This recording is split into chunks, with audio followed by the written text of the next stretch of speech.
Norway کے عاشقان رسول کی خدمت میں السلام علیکم ورحمۃ اللہ وبرکاتہ۔ فرمان نے آخری نبی صلی اللہ علیہ وسلم، جو آدمی کسی چیز کا جوڑا اللہ پاک کی راہ میں خرچ کرے گا اسے جنت کے دربان یوں آواز دیں گے، اے مسلمان یہ دروازہ بہتر ہے، ادھر آ جاؤ۔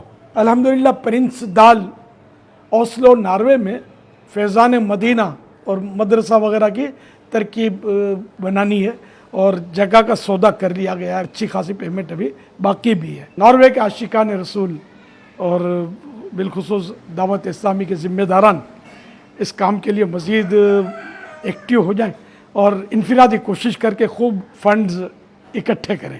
اللہ کریم آپ کو کامیابی عطا فرمائے۔ یا اللہ پاک ناروے کے اس مرکز فیضان مدینہ کے لیے جو کوئی بھاگ دوڑ کرے یا مالی تعاون کرے، یا اللہ پاک اس کی تجوری بھری رہے، اس کا ہاتھ اوپر رہے، کبھی نیچے نہ ہو، مانگنے کی ذلت میں مبتلا نہ ہو۔ اے اللہ پاک اس کا ایمان سلامت رہے، اس کے ماں باپ سمیت بے حساب مغفرت ہو جائے، روزی روزگار میں اس کو خیر و برکت ملے اور ایمان پر اس کو استقامت نصیب ہو جائے، اس کے بال بچوں کے ایمان کی بھی خیر ہو۔